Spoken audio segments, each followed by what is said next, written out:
Today I'd like to share with you this book, Successful Aging. It's not just about aging. It focuses on the fact that young people should be concerned about their future in old age. How old are you now? Are you listening to this book for yourself or for your parents? After reading this book, I think it's not only for old people, but also for young people. Because the quality of our later life is actually determined by our behavior when we were younger. For example, whether we choose a healthy lifestyle, whether we take better care of our bodies. The subtitle of the book is Prepare Now for a Wonderful 100 Years. Everyone gets older, but by making a few changes today, we may be able to keep ourselves and our families healthy and happy as we age, with a few less years of suffering. So today, let's talk about how we can organize the best possible retirement for ourselves and our parents. This book was written by Daniel Levitin. He's a Canadian psychologist and neurologist and a member of the Royal Society of Canada. He has also taught at Stanford University. He's published articles in journals such as Science, Nature, and New York Class. His research has been featured over 1,000 times in the popular press. His work is required reading in many schools and is on Harvard's required reading list. This great scientist has recently begun to age. He noticed that as he got older, his cognitive and physical abilities began to decline. So he began to think, can we stop this? Can we control the aging process? These questions led him to write this book. It's a pretty big book, over 500 pages, and it has a lot of scientific information about aging, including what it's like to live in your later years. What are some of the difficulties that older people face? How can we prepare for our later years in terms of sleep, diet, exercise, socialization, and so on? The author argues that aging is not a bad thing, but a new phase of growth. Instead of waiting to die, we or our parents can live a meaningful life. Now I'm going to take you through the book in two parts. First, we'll talk about the physical side of aging, looking at how to age in a healthy way, including issues of sleep, diet, and exercise.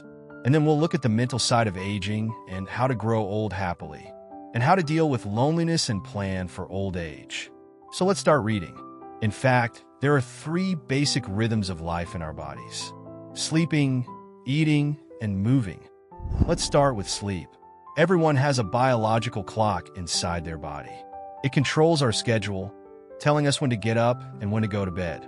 This biological clock is located in the hypothalamus of our head and consists of about 20,000 nerve cells. It changes on a 24-hour schedule. The biological clock is particularly sensitive to light and helps us distinguish between day and night. It also receives information about various metabolic processes. It then sends these messages to the rest of the brain and to our heart, lungs, liver, and other vital organs. For example, when you have eaten a full meal, your body secretes digestive juices.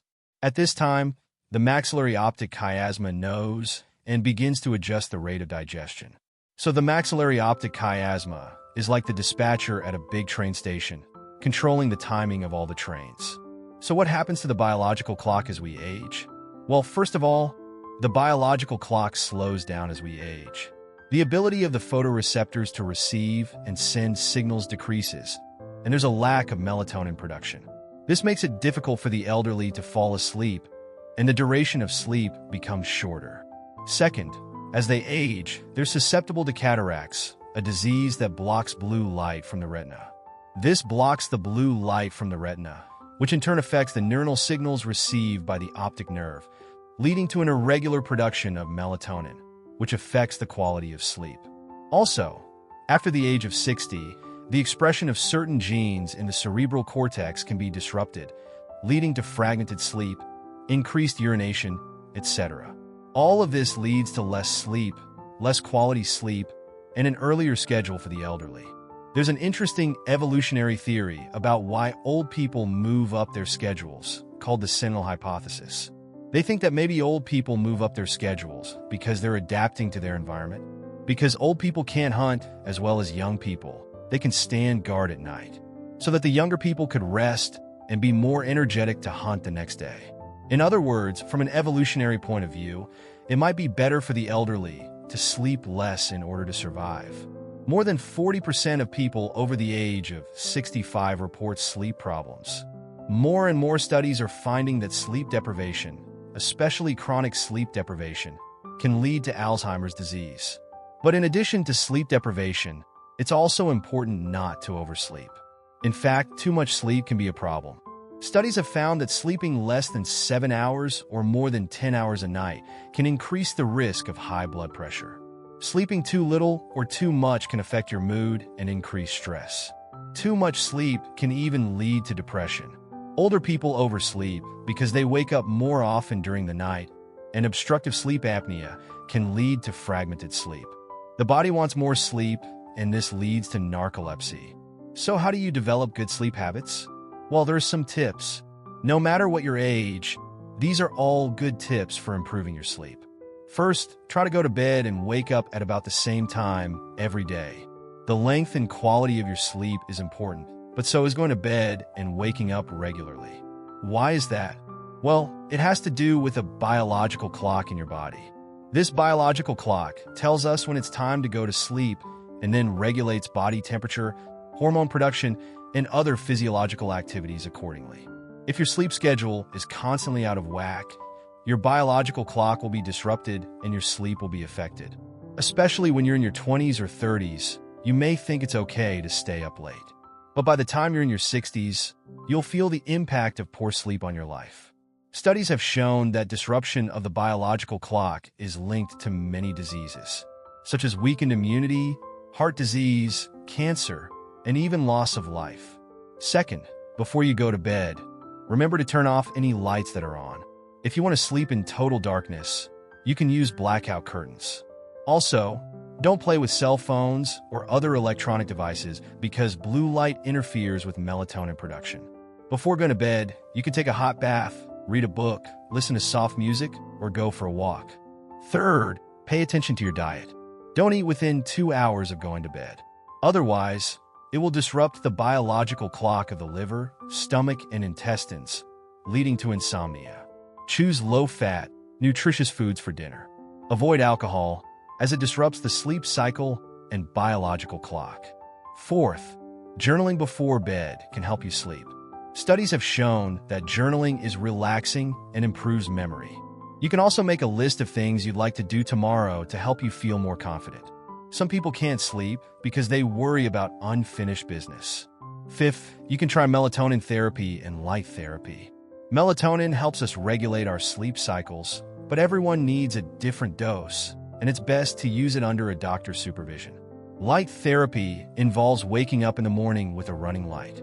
These lamps mimic the soft light of sunrise and help regulate the biological clock. Now that we've talked about sleeping, it's time to talk about eating. Speaking of food, I've heard that eating deep-sea fish is good for you. And why is that? Because deep-sea fish contains a fatty acid called omega-3. This fatty acid has anti-inflammatory and insulin-sensitizing properties, which is good for your health. So omega-3 supplementation has become a global phenomenon.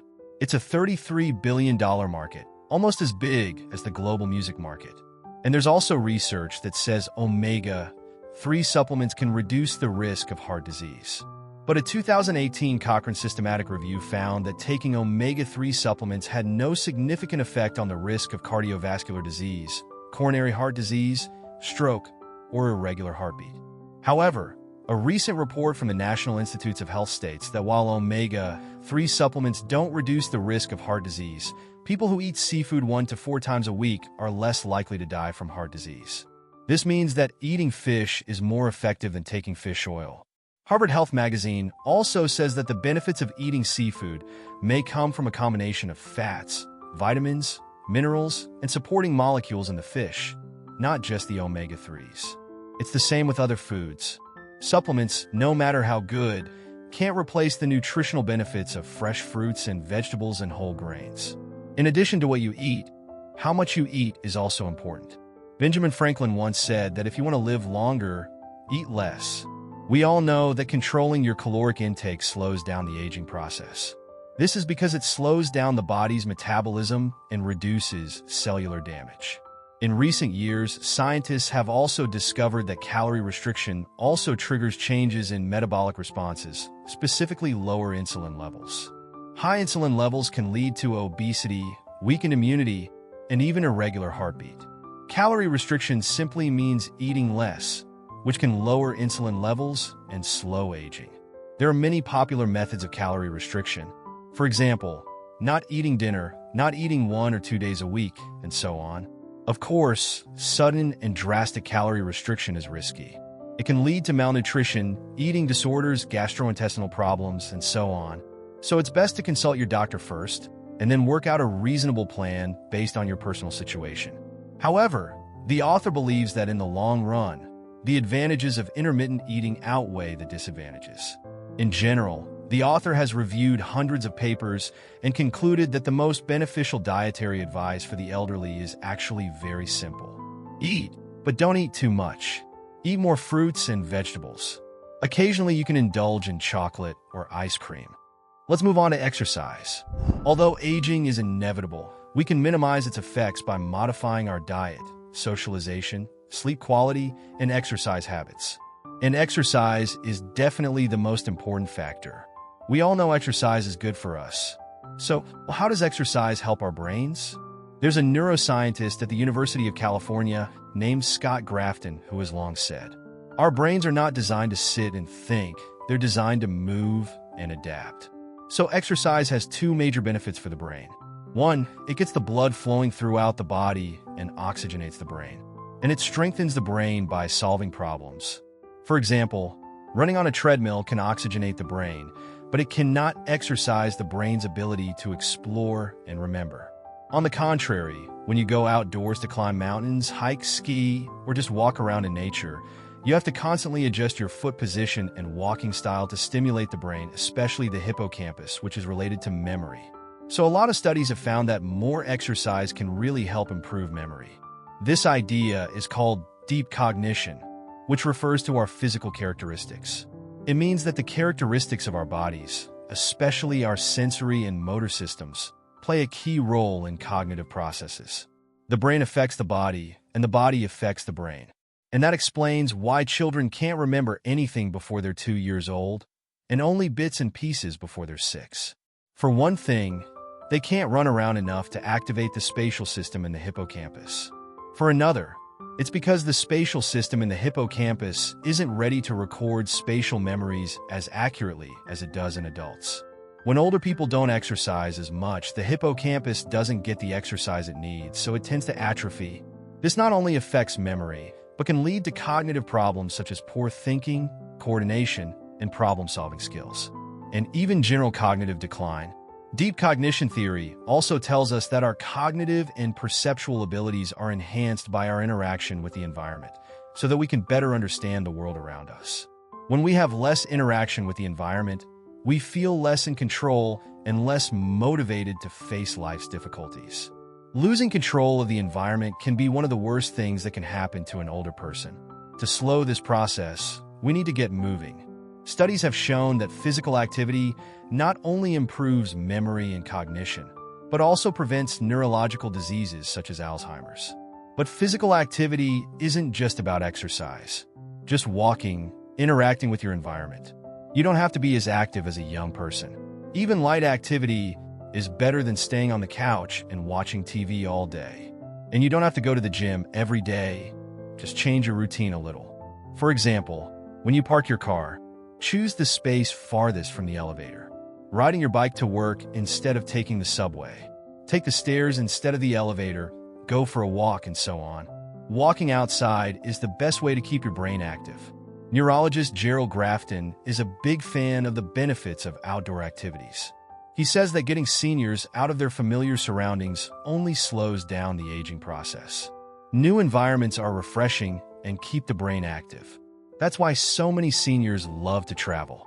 Of course, you don't have to go abroad or to a big city. Just a walk through a park near your home can keep you young at heart. Now let's talk about healthy aging. In addition to sleep, diet, and exercise, there's one thing that's crucial: quality of life. Longevity is great, but what's the point if you're not happy as you age? In fact, statistically speaking, older people tend to be happier than younger people. One study found that people's happiness peaks around the age of 30. Then it starts to decline and doesn't pick up again until they're 54. That's probably because when we're young, we have high hopes for the future. But as we get older, we learn to adjust our mindset and realize that life is actually pretty good, especially in retirement, when you're not working so much, when you're financially stable, when you have the opportunity to live life to the fullest. A 75-year study by Harvard University found that good relationships are the most important thing for happiness and health. People who talk and eat with their friends and family are happier, healthier, and live longer. Relationships, even more than cholesterol, can affect our health as we age. Live a relaxed life. The key to aging is having good human relationships. Intelligence and social status do not matter. It is also important to find a harmonious partner. But not all marriages are good. If there's a lot of conflict and not much love, it can be worse than divorce. The opposite of relationships is solitude. Loneliness takes a heavy toll on the body and makes it susceptible to disease. Loneliness doubles the risk of Alzheimer's disease. It also stimulates stress hormones that can lead to arthritis, diabetes, and even suicide. Loneliness is worse than smoking 15 cigarettes a day. Loneliness isn't just a lack of interaction with others. It's a feeling you get even when you're surrounded by people. It's because you have less contact with your coworkers after you retire. Health problems lead to mobility problems and less going out. In addition, age discrimination in society will increase the loneliness of the elderly. All these things contribute to the feeling of loneliness. So how do you deal with loneliness? First, you have to admit that you're lonely, and then you have to be willing to do something about it. Admitting that you are lonely can be embarrassing. Then you need to adjust your mood, maintain good diet and hygiene, and exercise, all of which can help alleviate loneliness. Going to concerts, going to parties, even listening to your own music can stimulate the brain's reward mechanism and reduce loneliness. There's also research that says religious people are happier than non-religious people. In fact, the reason religious people are happier is not because they have a God to believe in. It's because prayer teaches them gratitude, purpose, and meaning, and it makes friends. Learning to be grateful, finding purpose and meaning, and making friends is very important, whether you're religious or not. That's why it's important for seniors to socialize more, to keep their brains active and reduce their mortality rate. They can also get involved in volunteer work. Volunteering has been shown to reduce symptoms of depression and give people a sense of worth and fulfillment. Not only does it make people happier and more satisfied as they age, but it also maintains a sense of self-worth. After you retire and your kids are on their own, you may feel like you're not worth it anymore, and that's when you need to regain your self-confidence. The key to regaining confidence is to feel that you're still useful and that people still need you. It's an idea that brings inner fulfillment and is essential for physical and mental health. For example, when you're in a nursing home, if the staff does too much for you, you can sometimes feel that you're not good enough, that you're not worth anything. An experiment was conducted in the 1970s. It divided the elderly in a nursing home into two groups. One group was given a potted plant and told that their caretaker would water it for them. The other group was told that they were responsible for caring for the plants themselves. It turned out that even this small amount of responsibility made the elderly more active and happier. They talked to their caregivers and spent more time walking around. So the attitude of the people around them is really important to the elderly. We should support and encourage the elderly to use their abilities. For a better future, we need to start planning for our retirement now. The director of the MIT Aging Laboratory suggests that we think about 3 questions. 1, if a light bulb goes out, who can fix it? 2, if I have a craving for ice cream, what's the solution? And 3, who am I going to have lunch with? These 3 questions may seem simple, but they can actually tell you a lot about your quality of life as you age. For example, the first question is who will do your chores when you're older? After all, when you're 90, you might not be able to climb a ladder to change a light bulb. At that point, you'll need to figure out who to call. Find out what social services are available in your community. The second question is, what if you have a sudden craving for ice cream? That's the test of your ability to manage your senior life on your own. You have to figure out who's going to go shopping with you. Is it within walking distance? Do you have a ride? Let's talk about the third question. Who do you want to have lunch with? This is where we need to think about how to avoid loneliness. Especially when you're retired, it's important to know where you're going to settle down. For example, you may want to retire to a cottage in the mountains or on the beach, or to a big house in the country. Of course, that's all very nice. But in reality, you might feel like you have a small social circle, few friends to help you, or even feel lonely in your old age. So I would suggest that you live in a lively neighborhood. There's all kinds of activities going on, and the neighbors are friendly. That way you'll be able to enjoy yourself, even in your old age. 6. Today we focused on how to grow old healthy and happy. First, we talked about how to get a good night's sleep, such as not eating 2 hours before going to bed, writing in a diary, going to bed in total darkness, going to bed and waking up at regular intervals. In addition, melatonin supplements and light therapy can help regulate the biological clock. As for diet, you can eat, but don't eat too much. Eat more fruits and vegetables, not omega-3 supplements. Instead of omega-3 supplements, which are a pain in the ass, it's probably healthier to just eat seafood.